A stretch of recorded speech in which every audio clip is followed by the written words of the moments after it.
देखिए, ये जो एक डील हुई है यूरोपियन यूनियन के साथ, हमारा एक एग्रीमेंट हुआ है।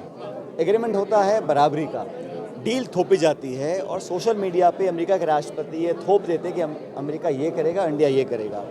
सबसे पहली बात, अमेरिका के पदार्थों के लिए हिंदुस्तान के सारे बाज़ार खुल गए 0 टैरिफ पे, और हम लोग देंगे 18% टैरिफ। पहले टैरिफ था 3%, 50 की धमकी दी, 18 पे कर दिया। पाकिस्तान को 19 और हमको 18। तो हमारा जो कपास का किसान है, हमारा जो सोयाबीन का किसान है, हमारा जो मक्के का किसान है पूरे प्रदेश देश में, उनके लिए तो अपना जीवन काटना अब असंभव हो जाएगा।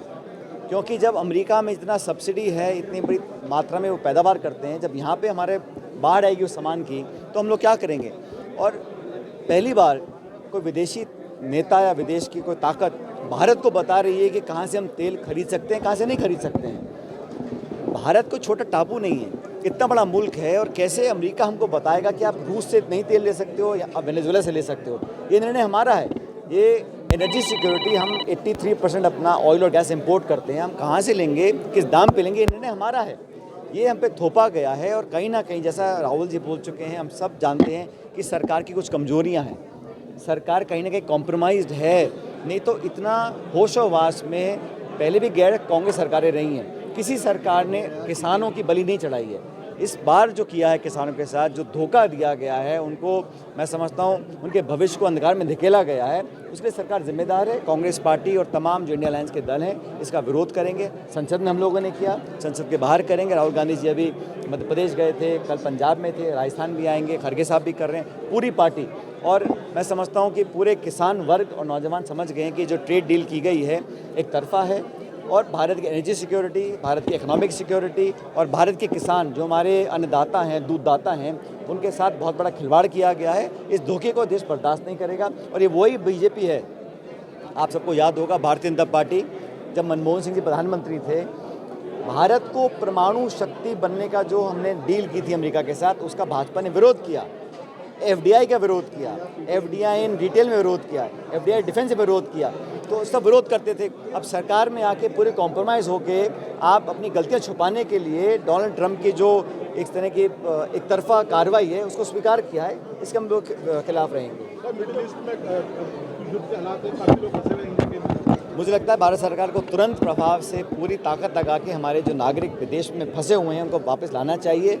काफ़ी राजस्थानी भी हमारे फंसे हुए हैं अलग अलग खाड़ी के मुल्कों में, उनको लाने के लिए तुरंत प्रयास करने चाहिए, और वहाँ की सरकारों से बात कर यातायात के या साधन उपलब्ध कराकर उनको बुलाएं ताकि हमारे लोग वापस सुरक्षित आ सकें।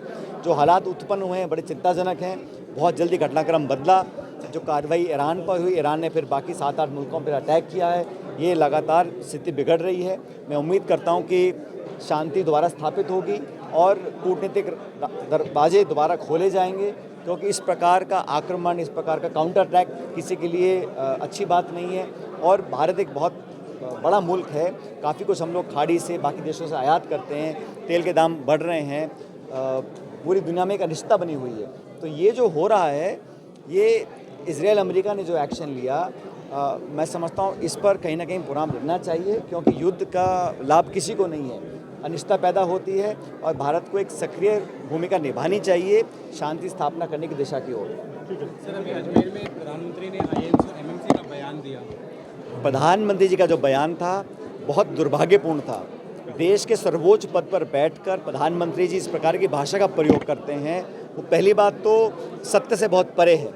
दूसरी प्रकार, इस प्रकार के शब्दों का प्रयोग करना, दूसरे दलों पर लांछन लगाना, बहुत ही मैं समझता हूँ अनपार्लियामेंटेरियन है, उसकी मैं भर्त्सना करता हूँ। और उन्होंने जो कहा सिर्फ और सिर्फ बंगाल और केरला के चुनावों को देखकर कहा है, और ये आरोप पहले भी लगा चुके हैं। पहले छोटे मोटे नेता लगाते थे, अब प्रधानमंत्री खुद के बोल रहे हैं। प्रधानमंत्री किसी मंच पे खड़े होकर अपने पिछले 11 सालों की रिपोर्ट कार्ड नहीं बता रहे हैं।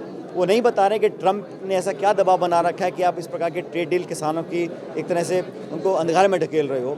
ये नहीं बता रहे हैं कि आज जो बेरोजगार घूम रहे हैं उनका क्या समाधान है।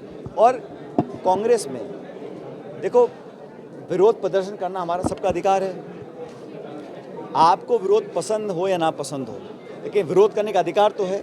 दुनिया में जब जब बड़े बड़े आयोजन हुए हैं, चाहे G20 समिट हुआ, चाहे क्लाइमेट चेंज समिट हुआ, चाहे G77 हुआ, बड़ी बड़ी अंतर्राष्ट्रीय राजधानियों पे हज़ारों लोग प्रदर्शन करते हैं, उसका विरोध करते हैं, कितनों को जेल बंद किया जाता है और 5-6 नौजवान उनकी टी शर्ट और वो भारत की सुरक्षा के लिए खतरा बन गए, उनको जेल में डाला गया। कल उदय भान जो अध्यक्ष कांग्रेस पार्टी की यूथ कांग्रेस के हैं वो मौजूद भी नहीं थे, उन पर धारा लगाई गई हैं, उनको फिर हिरासत में ले लिया गया है। तो ये दमनकारी नीति मतलब असहमति बर्दाश्त करने की कोई क्षमता ना हो, ये उस बात का एक परिणाम है। मैं भर्त्सना करता हूँ और मैं समझता हूँ कि भारत सरकार पूरी ताकत के साथ विरोधियों को, विपक्षियों की आवाज़ को दबाना चाहती है।